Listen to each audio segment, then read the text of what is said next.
এইখানে হলো আমার স্ত্রী 17 তারিখ রাত্রেবেলা কীর্তনে গেছিল, মনসা কীর্তনে।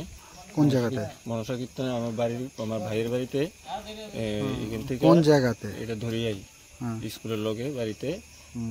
এইখান থেকে হে 9টা সাড়ে 9টার দিকে এর সাথে কথা বলতেছে রাস্তার সামনে। সে বলতে কয়েকজন দেখছে। সে বলতে কে? আমরা পাড়ার কে লোক? নাম কি? আমরা পাড়ার ওই নাম হয়েছে একজন আনন্দ, দেখছে কথা কইতেছে। এরপরে এর কতক্ষণ পরে যে যার সাথে সে চলে গেছে তার নাম কি? তার নাম হলো রাজেশ দাস। তারপর তার বাড়ি হয়েছে তামসা বাড়ি। এর মেয়েও আছে, একটু বিবাহিত। তার একটা মেয়ে আছে, বউ আছে। তারপর আমরা রাত্রেবেলা তার বাড়িতে এসে দেখি মানে বাড়িতে নাই। আমরা অনেক খোঁজাখুঁজি করি, খোঁজাখুঁজি পরও আমরা টোকাই পাইটাইনি।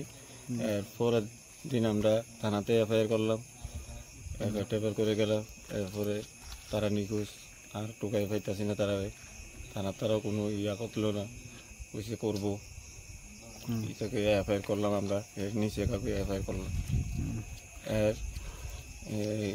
গত 2-3 দিন আগে শুনলাম হে এইখানে লাশগড়ের লোকে এক বাড়িতে আছে আমার মিসেসকে লইয়া। এরপরে বাইদি ভাই আমরাও থানার দ্বারস্থ হয়েছি। থানার তারা কইছে আমরা অ্যাকশন নেব। এরপরে আমরা গেছি বাড়িতে। যাওয়ার পরে এই আজকে 12টা সাড়ে 12টা নাগাদ এই থানা থেকে ফোন করছে, আপনার মিসেসও পাওয়া গেছে, আপনি আইন। আমি আমার বাইরে লইয়া আমি গেছি, যাই হেরে কইতেছি হেরে আইতো না। তারপরে আমরা অনেক ইয়া করেছি। এরপরে আনছি হেরে বাড়িতে আওয়ার পরে ঘরে গেল। ঘরে যেয়েছি আমি থানাতে একটু কাজ আছিল।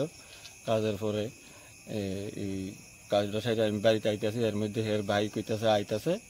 হের বাইরে আমি রাস্তা থেকে আগে নিয়ে আসি বাড়িতে গেছি। বাড়ির যেয়ে দেখি দরজা বাড়ি, আর তারাও ডাকতেছে, আর ঘরের তারা কোনো রেসপন্স দেয় না।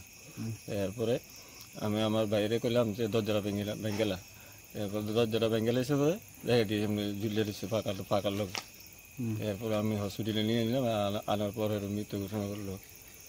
তার কারণে আমার লাইফটা শেষ।